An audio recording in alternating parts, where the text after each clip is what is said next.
Have you ever looked at a humanoid robot or a CGI character and felt a strange sense of unease? A deep-seated creepiness you just can't shake? It's not just you. This feeling has a name. The Uncanny Valley. It's that eerie sensation you get when something looks almost human, but not quite. Think of a hyper-realistic doll with vacant eyes, or an android whose movements are just a little too stiff, a little too perfect. This phenomenon explains why we often find stylized, cartoonish robots endearing, like WALE, but are repulsed by androids that try too hard to mimic us. There's a specific point where increasing human likeness suddenly plunges into a deep valley of revulsion. So why do these almost human figures trigger such a primal fear response in our brains? To understand this, we need to explore a concept first introduced by robotics professor Masahiro Mori back in 1970. Mori proposed a graph. On one axis, you have human likeness, and on the other, our emotional response. As an object becomes more human-like, our affinity for it generally increases.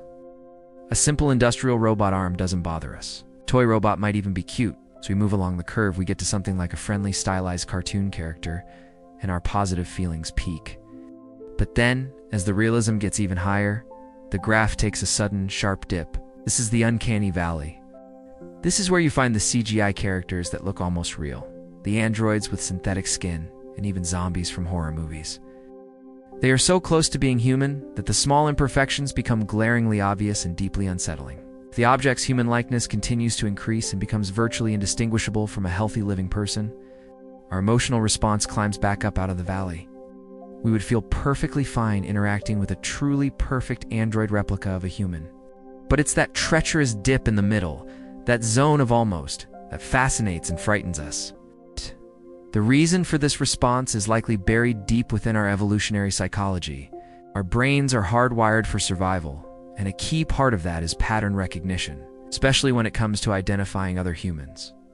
We are incredibly adept at spotting a healthy, trustworthy member of our own species. When we see something that looks human, but has subtle abnormalities, like unnatural movements, a lack of blinking, or a mismatched facial expression, it sets off alarm bells in our subconscious. These imperfections could signal danger.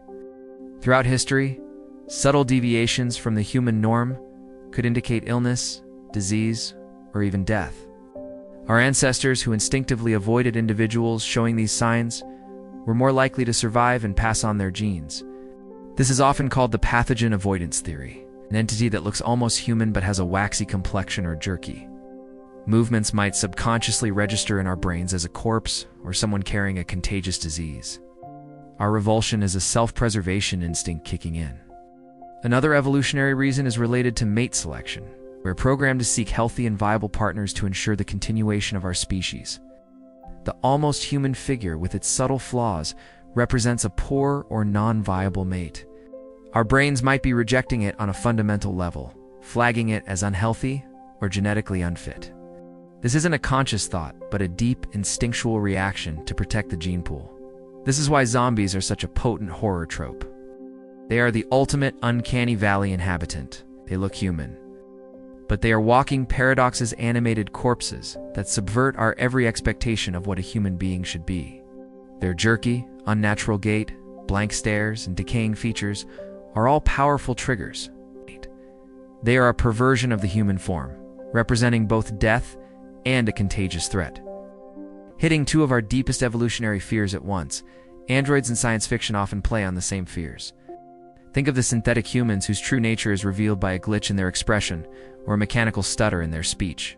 That moment of realization is pure uncanny valley. It forces us to question our own perception and the very definition of what it means to be human. If something can look and act so much like us but isn't, what does that say about our own identity? This psychological glitch isn't just theoretical. It has real-world implications, especially in the fields of robotics and computer-generated imagery, or CGI. Movie makers and game developers are acutely aware of the uncanny valley. They have to walk a fine line. Push the realism too far without perfecting it, and they risk alienating or even repulsing their audience. You might remember certain animated films from the early 2000s that were criticized for their creepy CGI characters. These characters fell squarely into the uncanny valley. Their skin looked a little too smooth, their eyes a little too lifeless. The technology was advanced enough to create high levels of detail, but not enough to cross the valley to the other side of perfect realism.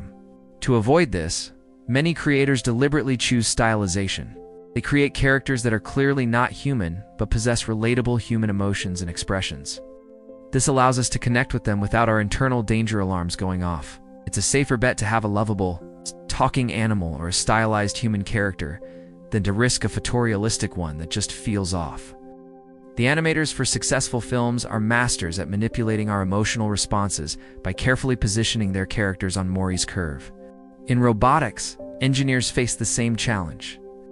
The goal for many is to create robots that can seamlessly integrate into human society. It's helping us in our homes, hospitals, and workplaces.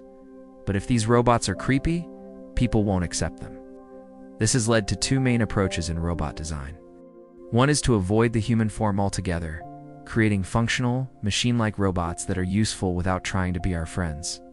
Think of a robotic vacuum or a factory assembly arm. The other approach is to lean into a more abstract or cartoonish design. Social robots are often given simple, expressive faces with large eyes and non-threatening features. They are designed to be cute and approachable, staying firmly on the left side of the Uncanny Valley. However, some researchers are determined to conquer the valley. They believe that the only way to create truly helpful and integrated androids is to make them so perfectly human-like that our brains accept them completely. This involves perfecting not just the look of synthetic skin and hair, but also the micro-expressions, the subtle shifts in body weight, the rhythm of breathing, and the random, non-uniform movements that define a living being. It's an incredibly difficult task.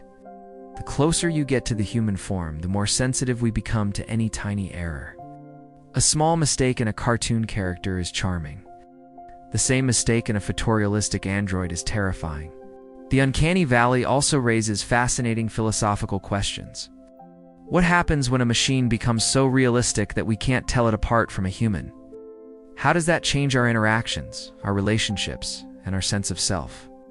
This concept challenges our deep-seated need to categorize the world into us and them, or living and inanimate. An android that exists in the gray area between these categories creates a cognitive dissonance that is profoundly unsettling. It forces a confrontation with our own mortality and uniqueness. The fear isn't just about a creepy robot. It's about the erosion of the boundary between the natural and the artificial, between the born and the made. So the next time you feel a shiver down your spine while looking at a realistic android or a CGI human, you'll know why. You're not just being picky. You're having a deep evolutionary reaction. Your brain is sounding an ancient alarm, one that has helped our species survive for millennia by warning us of danger, disease, and things that are simply not what they seem. You are standing at the edge of the Uncanny Valley.